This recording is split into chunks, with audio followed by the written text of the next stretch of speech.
आप सुन रहे हैं समाचार एजेंसी ऑफ इंडिया की साई न्यूज में ऑडियो बुलेटिन।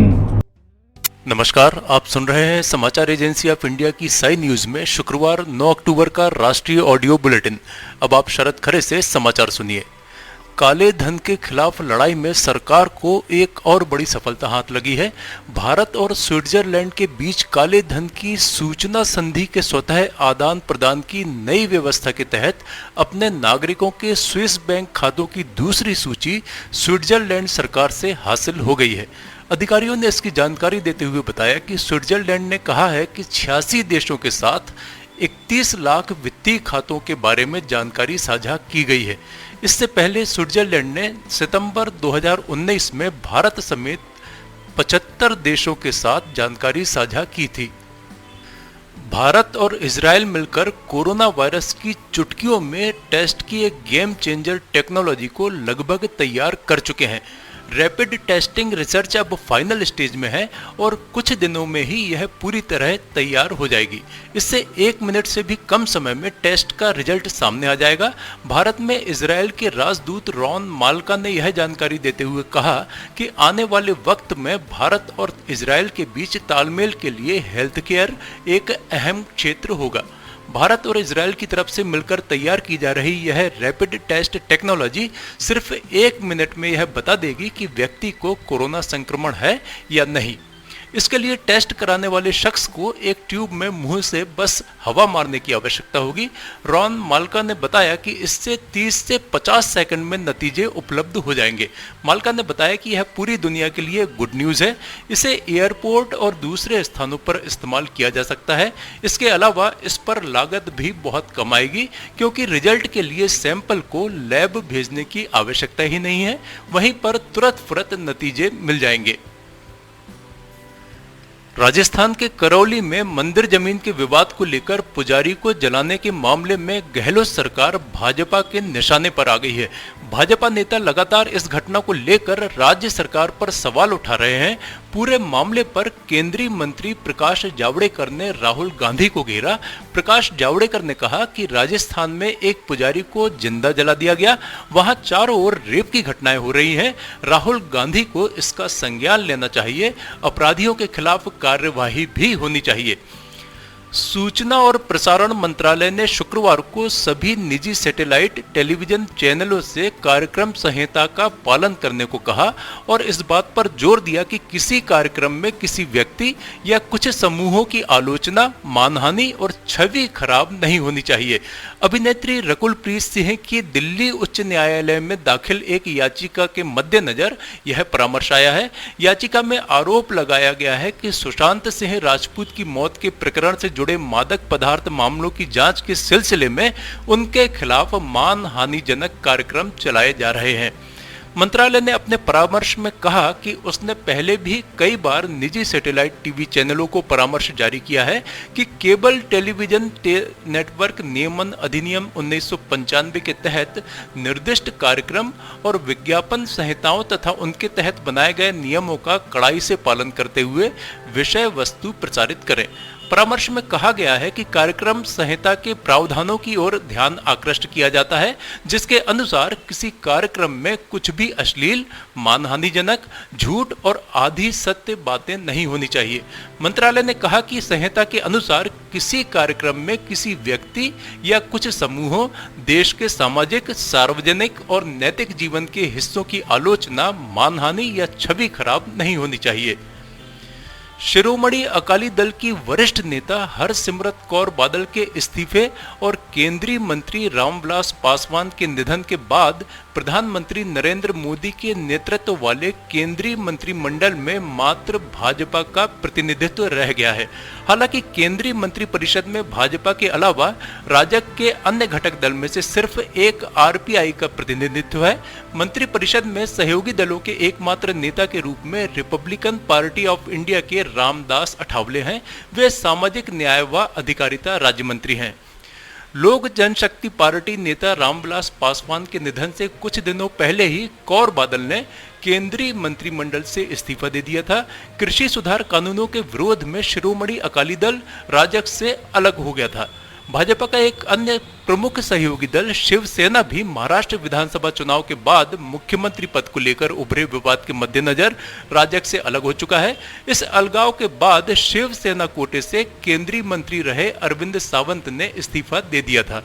पिछले महीने कर्नाटक से भाजपा के वरिष्ठ नेता और रेल राज्य मंत्री सुरेश अंगड़ी का भी निधन हो गया था। अब 2 मंत्रियों के निधन और 2 सहयोगी दलों के राजग से अलग होने के बाद इस्तीफे से केंद्रीय मंत्रिमंडल के कैबिनेट मंत्री सदस्यों की संख्या 21 हो गई है। सभी भाजपा के हैं। मंत्रिपरिषद में 9 सदस्य बतौर राज्य मंत्री स्वतंत्र प्रभार हैं, जबकि अठावले सहित 23 राज्य मंत्री हैं। मंत्रिमंडल के राज्य मंत्री सदस्यों की कुल संख्या 53 हो गई है।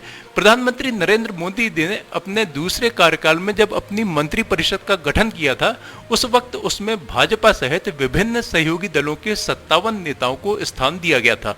रामविलास पासवान, बादल और सावंत सहित कुल 24 नेताओं को कैबिनेट मंत्री बनाया गया था। वहीं अठावले को राज्य मंत्री का दर्जा मिला था। 1 साल से अधिक कार्यकाल हो जाने के बावजूद मोदी मंत्रिमंडल में अभी तक कोई विस्तार या फेरबदल नहीं हुआ है। नियमों के मुताबिक केंद्रीय मंत्रिपरिषद में प्रधानमंत्री सहित मंत्रियों की कुल संख्या लोकसभा की कुल सदस्य संख्या के 15% से अधिक नहीं हो सकती है। इस लिहाज से केंद्रीय मंत्रिपरिषद के सदस्यों की कुल संख्या 81 तक हो सकती है। प्रधानमंत्री नरेंद्र मोदी चाहें तो अभी भी वे 27 नेताओं को अपनी मंत्रिपरिषद में शामिल कर सकते हैं। समाचारों के बीच हम आपको यह जानकारी भी दे दें कि मौसम के अपडेट जानने के लिए समाचार एजेंसी ऑफ इंडिया के चैनल पर प्रतिदिन अपलोड होने वाले वीडियो अवश्य देखें। मौसम से संबंधित अपडेट मूलतः किसानों, निर्माण कार्य, यात्रा या समारोह आदि के लिए फायदेमंद साबित हो सकते हैं। समाचार एजेंसी ऑफ इंडिया के द्वारा अब तक मौसम के जो पूर्वानुमान जारी किए गए हैं वे लगभग 95 से 99% तक सही साबित हुए हैं। उत्तर प्रदेश सरकार ने नवरात्र, दशहरा व रामलीला से संबंधित सामूहिक आयोजनों के संबंध में विस्तृत दिशा निर्देश जारी कर दिए हैं। इसके अनुसार किसी भी कार्यक्रम जैसे जयंती, मेला, प्रतिमा स्थापना एवं विसर्जन, रामलीला, जागरण, प्रदर्शनी, रैली व जुलूस आदि के लिए नोएडा व लखनऊ में पुलिस कमिश्नर तथा अन्य जिलों में डीएम से पूर्व अनुमति लेना अनिवार्य होगा। मुख्य सचिव आर.के. तिवारी की तरफ से जारी इन दिशा निर्देशों में कहा गया है कि सामूहिक गतिविधियां कतिपय प्रतिबंधों के अधीन होंगी। किसी भी बंद स्थान, हॉल या कमरे की निर्धारित क्षमता का 50% लेकिन अधिकतम 200 व्यक्तियों तक को face mask, social distancing, thermal screening, sanitiser व हैंड वॉश की उपलब्धता की अनिवार्यता के साथ अनुमति दी जाएगी। इसी तरह किसी भी खुले स्थान या मैदान पर ऐसे स्थानों के क्षेत्रफल के अनुसार mask, social distancing, thermal screening, sanitiser व हैंड वॉश की उपलब्धता की अनिवार्यता के साथ अनुमति दी जाएगी। सभी जिलों में प्रत्येक आयोजन स्थल पर सार्वजनिक रूप से प्रचार प्रसार के लिए पब्लिक एड्रेस सिस्टम का उपयोग अनिवार्य होगा। मध्य प्रदेश के शहर ग्वालियर में गुंडों ने बुधवार रात को जमकर उत्पात मचाया। 2 बाइक पर सवार 6 गुंडे हाथ में लोहे की रॉड और डंडा लेकर शहर के नदी गेट से छप्पर वाला पुल तक उत्पात मचाते रहे। 500 मीटर के दायरे में सड़क पर जो दिखा उसे बेरहमी से पीटा, गाड़ियों को हाथ देकर रोका, फिर उन पर सवार लोगों को पीटा। घर जा रहे फिटनेस ट्रेनर को इतना पीटा कि लोहे की रॉड गले में लगने से उसकी आवाज ही चली गई। फिर ट्रेवल्स संचालक और उसके दोस्त पर हमला कर दिया, उन्हें सड़क पर घसीटा। पैदल जा रहे एक मजदूर के दोनों पैरों में सरिये और डंडे मारे।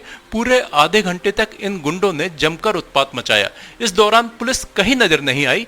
2 लोगों ने इंदरगंज थाने पहुंचकर शिकायत की। पुलिस ने एफआईआर दर्ज कर अपनी जिम्मेदारी पूरी कर ली।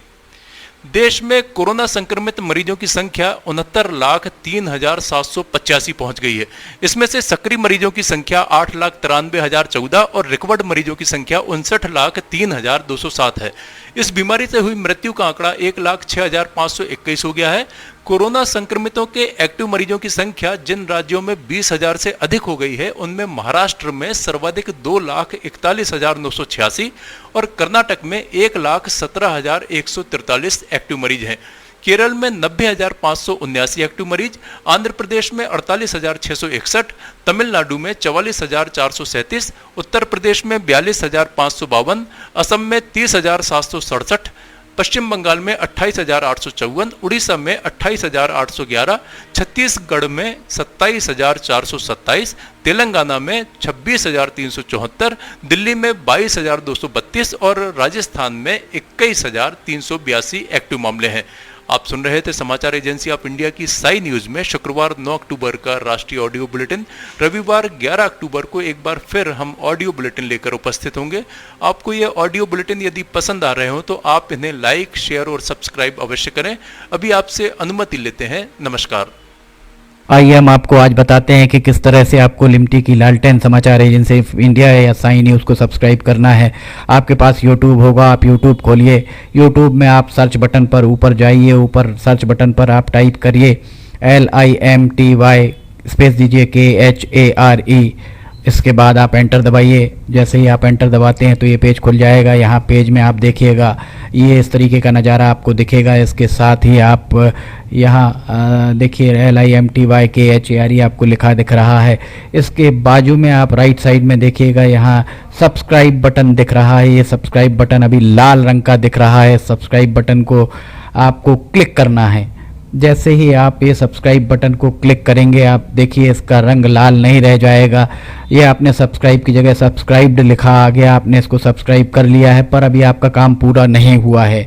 अभी आपको इसके बाजू में आप देखिए एक घंटी का बटन आपको दिख रहा है। ये घंटी का बटन आपको दिख रहा है। ये घंटी का बटन आप इसको अगर घंटी के बटन को प्रेस करेंगे तो 3 ऑप्शन आते हैं, ऑल, पर्सनलाइज्ड और नन। तो इसमें आपको ऑल बटन को पुश करना है। आप जैसे ही आप देखिएगा ये ऑल बटन पुश करते हैं, ये हाईलाइटेड हो जाती है घंटी। इसके बाद जितने भी समाचार एजेंसी ऑफ इंडिया पर वीडियोस डलेंगे सारे के सारे वीडियोस आपको तुरंत दिख जाएंगे, देखने को मिल जाएंगे। ये हम आपको जो दिखा रहे हैं किस तरीके से आपको समाचार एजेंसी ऑफ इंडिया को की चैनल को सब्सक्राइब करना है। ये पर्सनलाइज्ड और उसके बाद सब्सक्राइब बटन दबाइए। लाल के बाद वो लाल रंग नहीं